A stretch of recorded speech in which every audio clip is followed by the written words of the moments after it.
MB Jamal এক লঞ্চটি কোন টাইমে কার বদলে যাচ্ছে? জমজম একের বদলে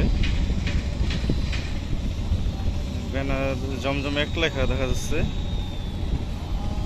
এটা প্লেস করলো কখন সেটাই দেখলাম, প্লেস করছে মানে 20-25 মিনিট হয়েছে।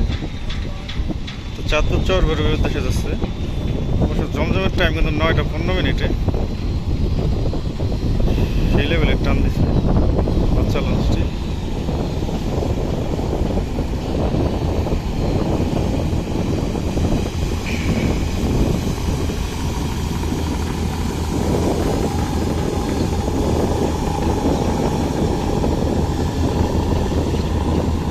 যেভাবে যাচ্ছে অগ্রদূত প্লাসকে ওটি দিব।